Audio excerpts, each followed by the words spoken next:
Hello बच्चों, हमारा प्रश्न है एक कण मूल बिंदु 0 0 से चलकर एक्स वाई समतल पर एक सरल रेखा में गति करता है और कुछ समयांतराल बाद इसके निर्देशांक √3, 3 हो जाते हैं तो कण का एक्स अक्ष के साथ कोण बनेगा। इसके उत्तर कुछ इस प्रकार ए बी सी डी दिए गए हैं। चलिए इस प्रश्न को हल करते हैं। प्रश्न में दिया गया है एक कण मूल बिंदु, यानी अगर हम इसको निर्देशांक ज्यामिति में अंकित करें तो क्या होगा, ये जो है 0 0 होता है। तो इसमें हमें क्या बता रहा है कि एक्स वाई समतल, ये वाई ये एक्स हो गया। तो अब बोल रहा है कि इसके कुछ समयांतराल ये कण जो है 3 तो ये बच्चों पहला ये एक्स को प्रदर्शित करता है, ये वाई को, यानी कि ये एक्स एक्सिस पर चली गई दूरी, ये मान लीजिए ये कुछ यहाँ पर चला होगा और ये 3 जो है वाई एक्सिस पर कुछ यहाँ पर आया होगा। तो अगर हम इन दोनों को पॉइंट को मिला दें तो ये पॉइंट लगभग यहाँ पर आया होगा।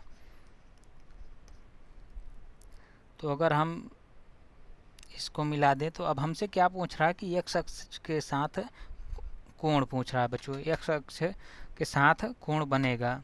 तो चलिए बच्चों ठीक है, हम अगर ये पॉइंट अगर ए मान लेते हैं, ये ए डैश, तो हम जानते हैं ये जो बच्चों निर्देशांक हैं ये हमें क्या प्रदर्शित करता है, ये √3 की एक्स अक्ष पर चली गई दूरी, यानी ये अंदर √3 हो गया, और ये 3 जो है वाई अक्ष पर चली गई दूरी, यानी ये दूरी, तो ये हो गया आपका 3।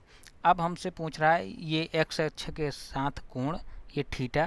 तो थीटा हम बच्चों यहाँ से समझ में आ रहा है कि अगर हम लंब बटे आधार लगा देंगे तो हमारा थीटा पता चल जाएगा, यानी हम यहाँ पर tan थीटा लगा देंगे। tan थीटा बराबर लंब बटे आधार। तो यहाँ पर लंब कितना है, 3 है, आधार जो है √3 है। तो इसको अगर हम हल करेंगे तो ये बच्चों क्या होगा,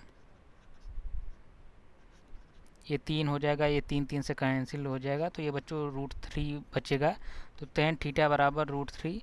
तो बच्चों हम थीटा बराबर जानते हैं कि तब ये हो जाएगा 60 डिग्री, यानी इस प्रश्न का उत्तर जो है बच्चों 60 डिग्री होगा।